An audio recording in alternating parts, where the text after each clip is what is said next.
So, welcome to today's edition of Route 664, The Road to Human Kindness. I'm your host, Les Winston, and I'm with you every Thursday here on community newspapers and also broadcasting these interviews that we do on a regular basis on our radio station at route664.org radio. Today, my gentleman joins us as Jim Wootton from Ohio. Not to say as, you actually are him.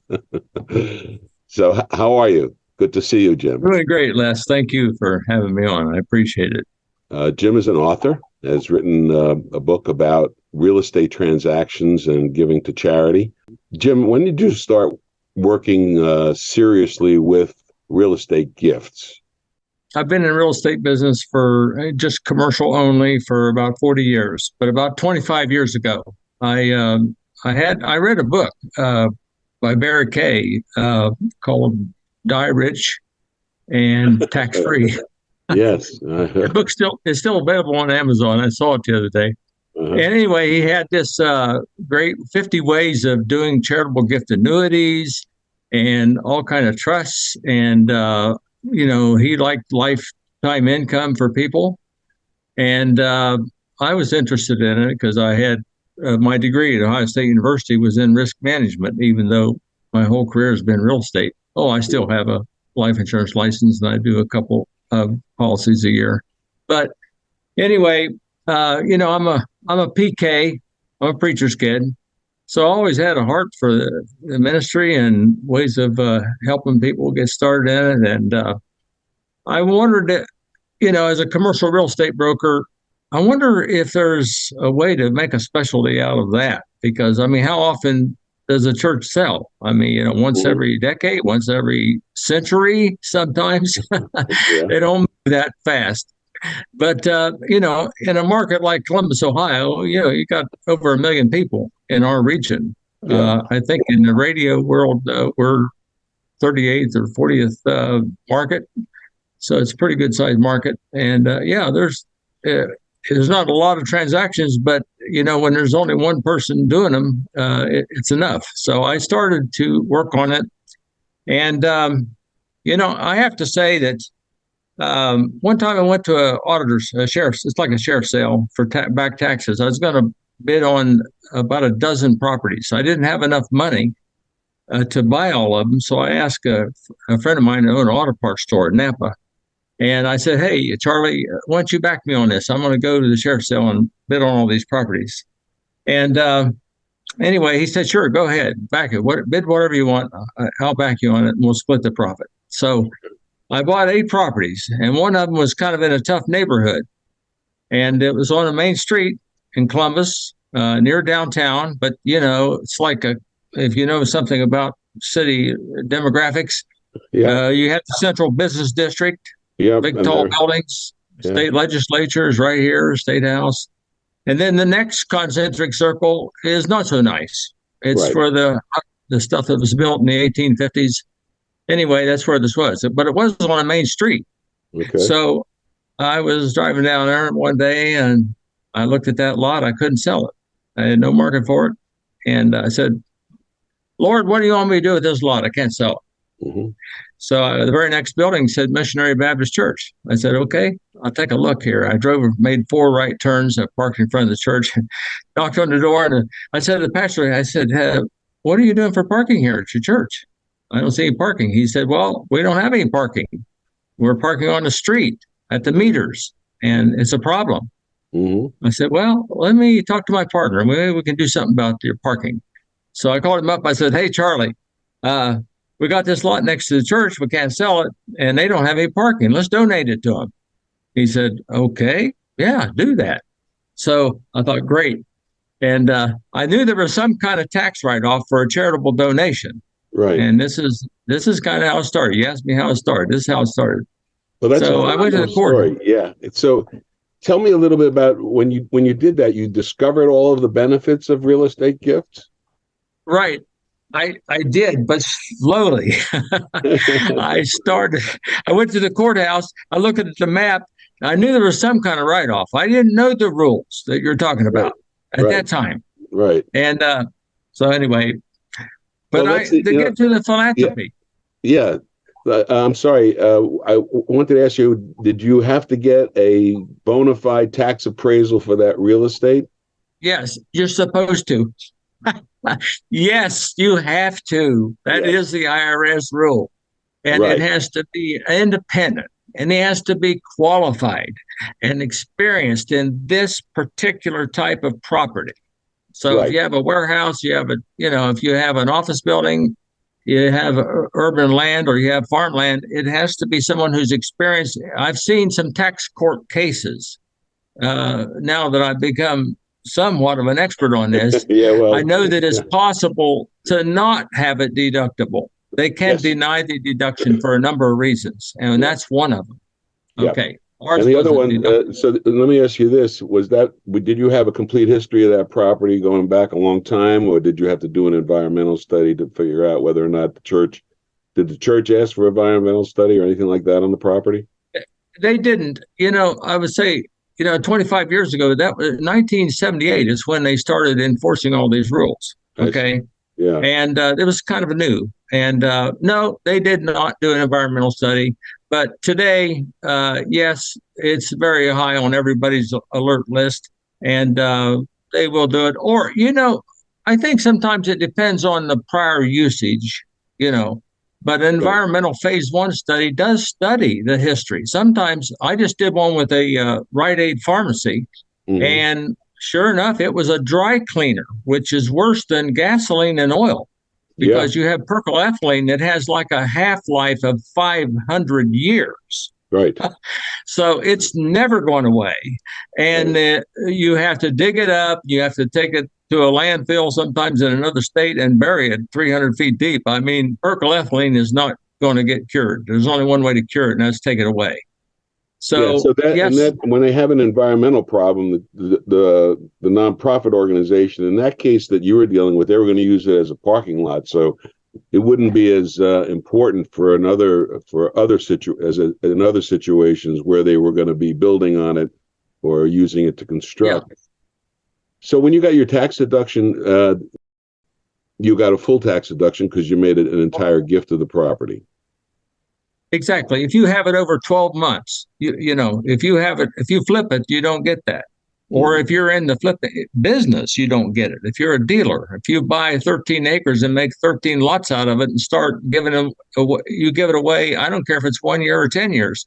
If it's dealer property, you're not entitled to the deduction for the full appraised value. Right. You can always get the deduction for what you paid for it, but who wants to do that? Right. Everybody wants the full appraised value.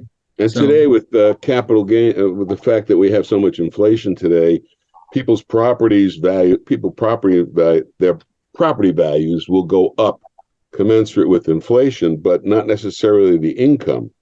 And yet, if they were to sell, their capital gains tax is based on the fully inflated value. yes. Yeah, in our conversation I had with Russell James the other day, he was talking about that as being a very significant factor today. So today in the real estate market, are the sellers very keen with regard to the taxes that they have to pay? And they're using, I would imagine they use 1031 exchanges or might even use an installment sale. But do they consider the charitable giving as a way to eliminate the capital gains tax? To be honest with you, it has to be proposed to them. It's not used unless they're sitting in your pew for 30 years. They're not just going to walk up and say, "Hey, I'm thinking about making a gift." I mean, at least No. not in my world. Yeah, The way right. it works in my world, I propose it. Yeah, I'm a salesman, right? And I may say to them, "Hey, let me put my thoughts on paper and give you something to look at." They'll say, "Well, yeah, go ahead." When I come back to them, it's a contract that I'm going to show them, right. and it's got the gift portion in there. And so, yes, that's how it really works on the street when the rubber hits the road. We're trying to get people acclimated to the idea that they can do that kind of a transaction, but we also are proposing that they add income for themselves in the transaction. And that's one of the Right. things that we've been introducing with our pooled income fund concept and using real estate gifts. Yeah. That's what attracted Barry Kay's book. That's exactly what attracted me to the whole concept in the beginning. It's the idea that you give the gift, but you get an income until you're dead, and upon your decease, it's owned by the charity. It's a fabulous tool, and I see the work you're doing there. I read your white paper, and I want to understand that better. Security, Yep. social security. Great. Yeah, that's a great term. That's a great term that we think really defines what it is. We've given it a formula now. The theory of social security is 664 equals E squared, where E is endowment. And 664, of course, is one of the sections of the tax code that allows you to make gifts and get income in exchange for that from charitable giving. So the other two are the charitable gift annuities and pooled income funds. But we want to get 664 as well known as 401k or 529. Those are just numbers in the tax code that everybody knows what they are. They don't know where they come from. They know that they're good. And we want people to understand that 664 is also very good. And the other sections of the code that were given to us by Congress in 1969, all those years ago, that people are not using as much, we want them to become aware of that. So you want them to do it like an individual case. I mean, when I read the white paper, it sounded like it needed government funding and interaction, and it's going to be massive. It is massive if you consider the amount of wealth that's being transferred today from one generation to the next.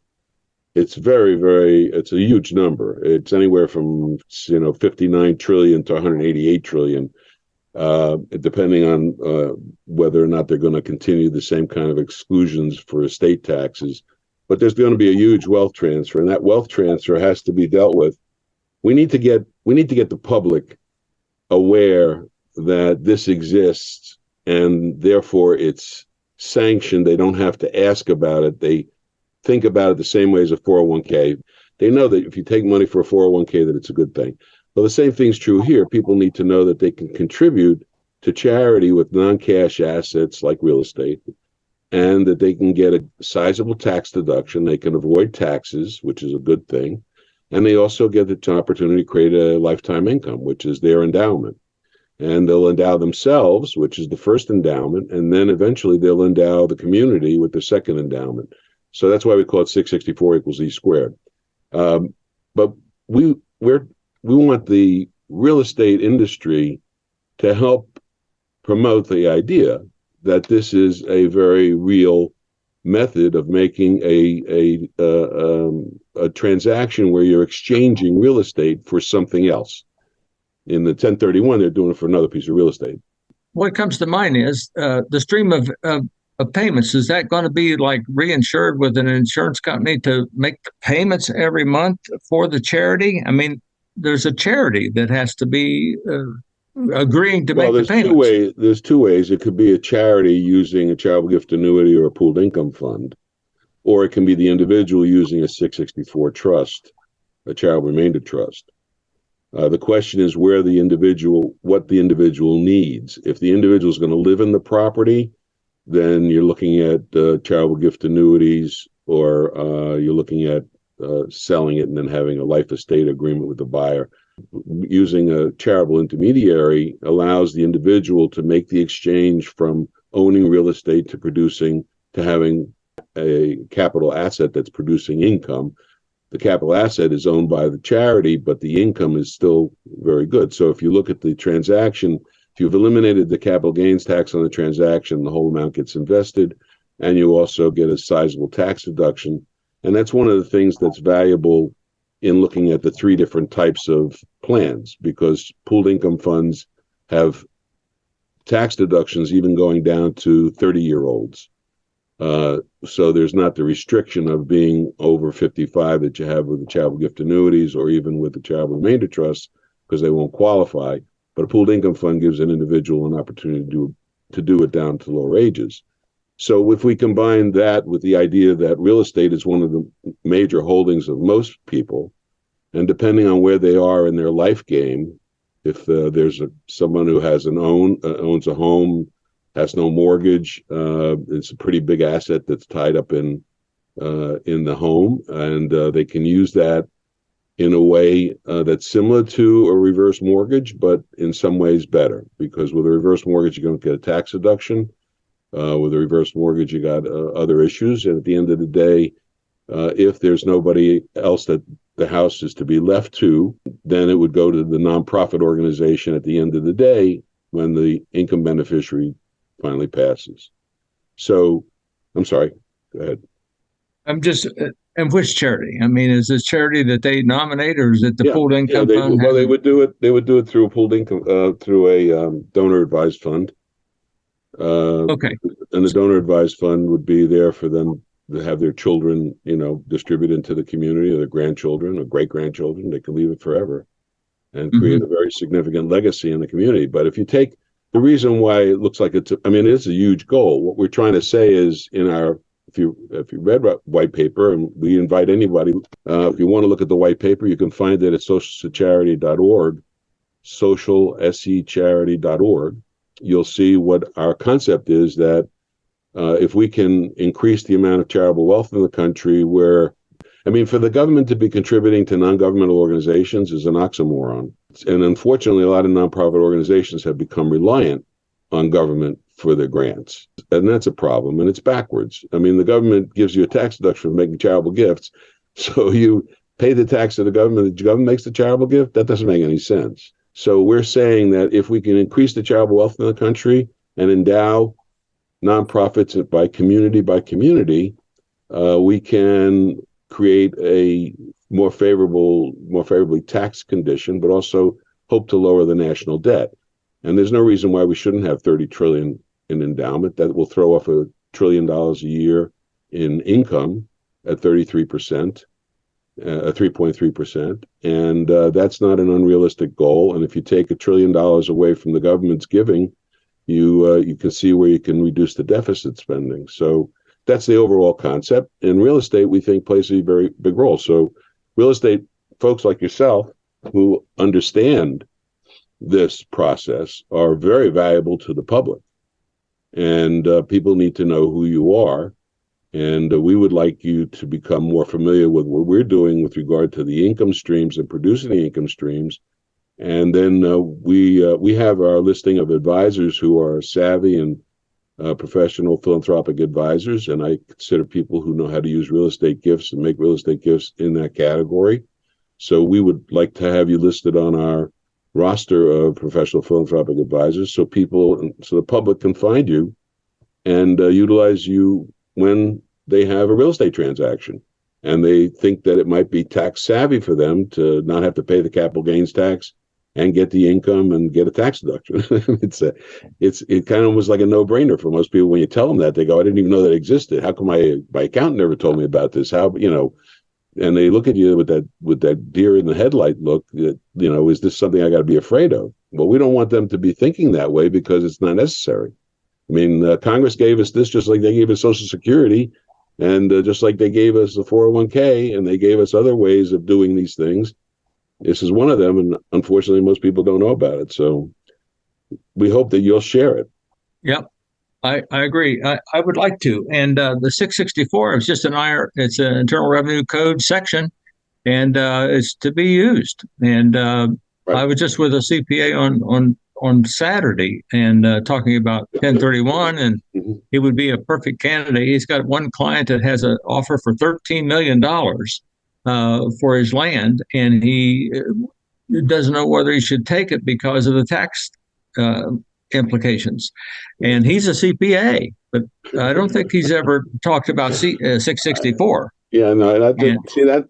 My head is exploding with that. It's just it's so something that was created all that time ago, and the wealthy people in the country and their advisors have been doing this forever. They've been using those sections of the tax code for forever. They've been using private foundations. They've been finding other ways to make very sizable gifts. And it hasn't really come down to the local level, because I don't think people really get a handle on the fact that a middle-class taxpayer can benefit by utilizing this section of the tax code tremendously by virtue of creating additional income. And right now, with the way inflation is, there are a lot of people out there that could use more income, and there are people that don't want to. I've had, I'm sure you've had it too. You've had a client with a shopping center they built 35 years ago, the rents are not keeping up with the value of the shopping center. You could tell the story. Yeah. Yeah, absolutely. I've had, I'm intrigued by, I think that I have a perfect opportunity if I knew what to say about the pooled income fund. How does he transfer the $13 million of the land to like, there's a pooled TD income. Ameritrade? It's very simple. They're all based on trusts. Whether it's a charitable gift annuity or a charitable remainder trust or a pooled income fund, they're all based on trusts. The trust is actually a document, and the trust is actually an entity that's created to allow these transactions to happen. So in the case of a pooled income fund, the Endow American Network Foundation is a community foundation that provides pooled income fund real estate transactions to the public. And they can use the property is titled by usually either a warranty deed or quitclaim deed. It can be simple as that. Is titled change of title to what is called the Endow American Network Foundation, or EANF, Pooled Income Fund for 2022, for example, for this one. And that trust exists and has the ability to take in the real estate. Takes it in as a real estate gift at the appraised value done by a qualified tax appraiser, and based on the fact that it's property that is saleable and clean. Yeah. Once the property is inside the trust, then the trustee would sell the property, and the buyer would buy the property, and the donor gets a tax deduction for making the gift to the pooled income fund trust to begin with, based on the age of their youngest income beneficiary, whoever that may be. And the property is sold, and because the pooled income fund trust is a tax-free environment, there's no capital gains tax taken out of it. So the individual, in this case, if it's a $13 million $13 million gift, let's just use that as an example. If he gives that $13 million to the pooled income fund trust, he gets a tax deduction. If he's, depending on his age, let's say he's 70. His tax deduction at 70 is about 65% probably of the gift. So you get 65% of 13 million as a tax deduction. The $13 million property would be sold to whoever that buyer was without it being prearranged. It has to be an open buyer. That money is then paid into the pooled income fund. The pooled income fund is directed by the donor as to whether or not they want to use their financial advisor to manage the account or not. They can have their own investment manager deal with the funding. The pooled income fund trust receives a trustee's fee, which is usually about 80 basis points, and it is a requirement that a portion of that gift, based on the age of the individual, be given as a current gift to a nonprofit. And that percentage is, if the individual is over 65, it's 2.5%. So out of the 13 million, 2.5% would be paid to a current charity, and the balance would be invested by their investment advisor, produce income. Their investment advisor does have to follow certain rules, and then at the end of the day, when the last income beneficiary passes, Endow American Network Foundation Pooled Income Fund would receive 5% residual of the ultimate gift that goes to charity. The charity can be donor advised fund of the individual's choosing. It's completely turnkey, and that's really what makes it so usable. That we've kind of taken a lot of the mystery out of the situation and made it easy for people to donate real estate for the purposes of doing a real estate exchange for income and getting a tax deduction. That's the presentation that we've been teaching to real estate brokers, real estate individuals like yourself, that we want them to be aware of how the process works and how easy it is They have somebody that wants to make a gift to the Pooled Income Fund Trust. We provide them with the donor agreements and the memorandums of understanding and the disclosure statements and everything else that goes along with that, all the paperwork, so that the individual can see what how the program works. We have a pooled income fund actually on our socialsecurity.org website. There is a pooled income fund trust there, a sample of what we've done in the past. Actually, it's an existing trust. I'm glad that we had this opportunity to be able to share that with a knowledgeable real estate entrepreneur. It's really a work of love. It is, we think that the equation 664 equals E squared is the most powerful force on earth. And it's the power of love, because the individual first loves themselves by creating a nice endowment for them to live on and produce extra income, which people need, then leave a legacy, a painless legacy. We kind of treat it that way. We think that it shouldn't be robbing from anybody that they care about. It should give them a feeling of doing more with what they can. It's, a dear friend of our organization just passed recently. Bob Thompson was one of our founders and was one of our directors, very important director and a secretary treasurer. He was an important guy. And he had his own radio show. He had his own television show. And we did an excerpt of it the other day where he was saying he had special pills that he held up, a pill case that said, you should take one of these pills. It's called More for Me, the More for Me pill. And then we have another pill called Pay Less Tax pill. This pill is even more powerful. And that's what this is about, paying less tax, getting more income, and using your assets more wisely. And the government loves it. The government's the one that did it. They said you should do this. And the ultimate result is that we would have more money in the charitable sector, and the government wouldn't be called on as often for grants to non-governmental organizations. So that's the process. We think we'd also like to start that kind of an account for 18-year-olds. And we think 18-year-olds should put in service to the country. And in exchange for that, we would create that for them.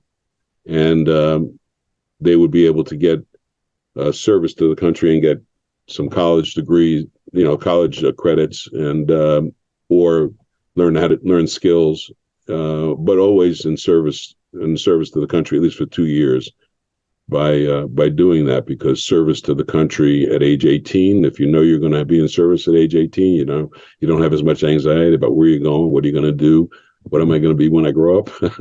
Unfortunately, I'm grown up and I don't know what I'm going to be. That kind of anxiety, and there's a lot of influences pulling on people from the wrong direction.